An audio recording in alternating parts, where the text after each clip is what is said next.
Bismillahirrahmanirrahim. Assalamualaikum warahmatullahi wabarakatuh. Alhamdulillah, kita panjatkan syukur kepada Allah Subhanahu wa taala.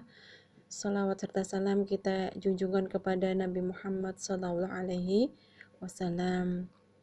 Alhamdulillah, anak-anakku sekalian, dalam kesempatan kali ini Ibu akan memberikan materi fikih ibadah dengan judul Toharoh. Nah, anak-anakku sekalian, marilah kita meminta kemudahan kepada Allah dan niatkan mencari ilmu karena Allah. Ikhlaskan dalam mencari ilmu karena Allah.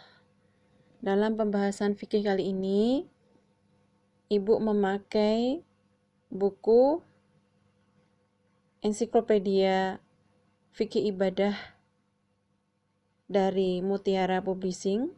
Bisa dilihat di situ, Fikih Ibadah Bergambar, Belajar Hukum Islam dengan Mudah, Menarik, Efektif, dan Singkat dari Mutiara Publishing. Insya Allah di buku ini mudah dipahami, menarik, karena ada gambar-gambarnya. Baik, masuk ke pembahasan Toharoh.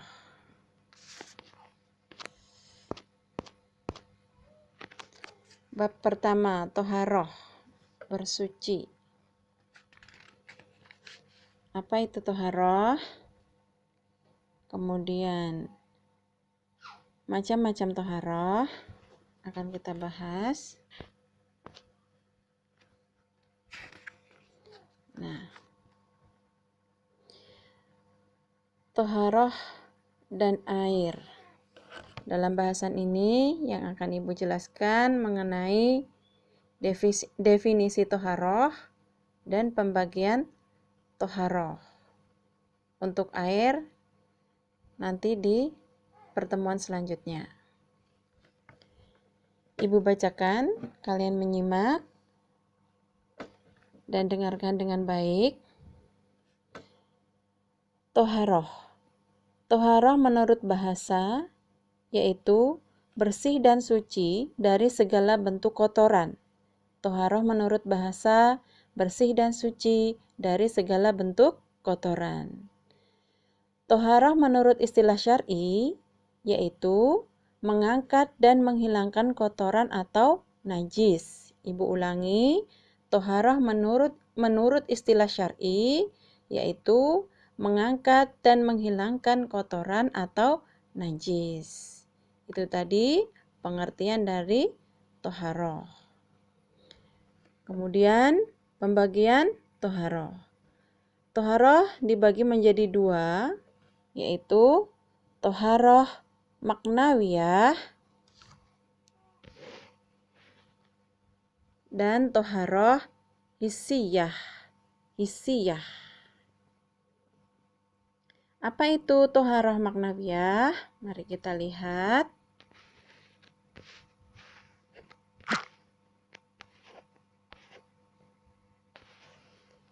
Toharoh maknawiyah adalah bersihnya hati dari segala bentuk kesyirikan dan kemaksiatan serta penyakit-penyakit hati lainnya. Hakikat toharoh tidak akan terwujud selama kesyirikan masih bersarang dalam hati. Iya.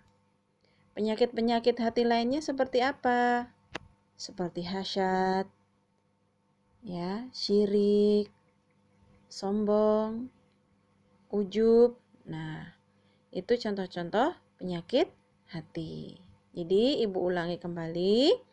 Toharah maknawiyah adalah bersihnya hati dari segala bentuk kesyirikan dan kemaksiatan serta penyakit-penyakit hati lainnya. Hakikat toharoh tidak akan terwujud selama kesyirikan masih bersarang dalam hati. Ya, di situ ada firman Allah, bisa dilihat. dalam surat At-Taubah ayat 28 ya. Yang artinya, hai orang-orang yang beriman, sesungguhnya orang-orang musyrik itu adalah najis, maka janganlah mereka mendekati Masjidil Haram setelah tahun ini.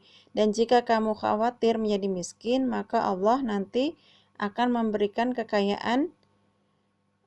maka Allah Subhanahu wa Ta'ala nanti akan memberikan kekayaan kepadamu dari karunia-Nya. Jika Dia menghendaki, sesungguhnya Allah Subhanahu wa Ta'ala Maha mengetahui lagi Maha bijaksana. Ya, Rasulullah bersabda, orang-orang mukmin itu bukan najis, ya. Orang-orang mukmin itu bukan najis. Ya. Bisa difahami? Kemudian pembagian toharoh yang kedua yaitu toharoh hisiyah. Toharoh hisiyah atau toharoh fisik. Apa itu toharoh fisik? Toharoh fisik yaitu sucinya anggota badan dari segala kotoran dan najis yang terbagi ke dalam dua bagian. Sucinya anggota badan dari segala kotoran dan najis yang terbagi ke dalam dua bagian. Dua bagian itu apa? Yang pertama, suci dari hadas. Dan yang kedua, suci dari najis, ya. Suci dari hadas dan suci dari najis. Yang pertama, yang A, suci dari hadas. Hadas adalah sesuatu yang melekat pada tubuh seorang muslim yang menyebabkan terhalang melaksanakan ibadah sebelum ia bersuci seperti sholat, tawaf, dan lain-lain. Ya, jadi hadas adalah sesuatu yang melekat pada tubuh seorang muslim yang menyebabkan terhalang melaksanakan ibadah sebelum ia bersuci, seperti sholat, tawaf, dan lain-lain. Hadas terbagi menjadi dua bagian, yaitu hadas kecil dan hadas besar. Hadas kecil, yaitu kondisi yang mengharuskan seorang berwudu sebelum melaksanakan ibadah, seperti buang air kecil, buang air besar, dan pembatal wudu lainnya. Adapun cara bersucinya adalah dengan berwudu. Jadi, hadas kecil itu cara bersucinya dengan berwudu. Baik, sebentar. Di situ ada surat Al-Maidah ayat 6. Langsung Ibu bacakan artinya. Nanti anak-anakku sekalian bisa dibaca ya. Ayatnya. Ini Ibu persingkat. Hai orang-orang yang beriman, jika kalian hendak mengerjakan sholat, maka basuhlah mukamu dan tanganmu sampai dengan siku, dan usaplah kepalamu serta basuhlah kakimu sampai mata kaki. Ya. Kemudian hadas besar.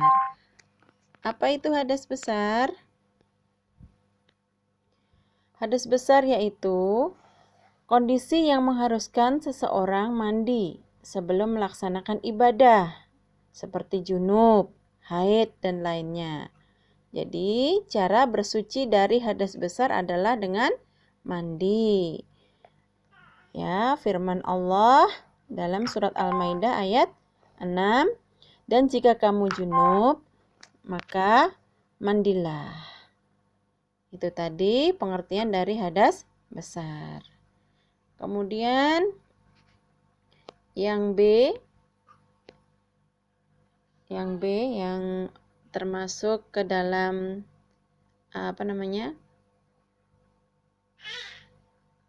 najis yang terbagi ke dalam dua bagian. Tadi ada suci dari hadas, yang sekarang suci dari najis, yang B. suci dari najis. Menghilangkan najis merupakan sebuah kewajiban setiap muslim. Firman Allah dalam surat Al-Mudaththir ayat 4. Dan pakaianmu bersihkanlah. Hadis Rasulullah Shallallahu Alaihi Wasallam, buang air kecil merupakan penyebab yang paling banyak mendatangkan azab kubur. Hadis Rasulullah Shallallahu Alaihi Wasallam yang lainnya, apabila seseorang mendatangi masjid, hendaklah ia memeriksa sandalnya. Jika ia melihat kotoran melekat pada sandalnya, maka hendaklah ia bersihkan lalu ia pakai saat sholat. Ya, bisa dilihat. Ya, bisa dilihat kembali pembahasannya. Ya, tadi macam-macam toharoh. Pengertian toharoh. Kemudian pembagian toharoh, ya, ada 2. Toharoh ma'nawiyah dan toharoh hisiyah atau toharoh fisik, ya. Kemudian toharoh hisiyah, ya. Toharoh fisik tadi sucinya anggota badan dari segala kotoran dan najis yang terbagi ke dalam 2 bagian, yaitu tadi ada suci dari hadas dan suci dari najis, ya. Hadas sendiri dibagi menjadi 2 tadi ya, Kak ya. Ya, anak-anak sekalian, ada hadas kecil dan ada hadas besar. Silakan difahami kembali, dibaca dan difahami mengenai definisi toharoh dan macam-macam pembagian toharoh. Ya. Sampai di sini dulu materi mengenai toharoh. Jika ada yang ditanyakan, boleh nanti melalui WA ya, silahkan. Nah, setelah ini nanti Ibu berikan tugas ya di di video terpisah ya, terpisah dari materi ya. Itu saja materi toharoh pada kesempatan kali ini. Ya. Silahkan dibaca, difahami kembali. Niatkan belajar karena Allah. Ikhlaskan belajar karena Allah. Ya, jangan lupa membaca basmalah. Ya, semoga Allah memberikan kemudahan kepada kita semua untuk memahami ilmu Allah. Dari Ibu cukup sekian. Ibu tutup. Wassalamualaikum warahmatullahi wabarakatuh.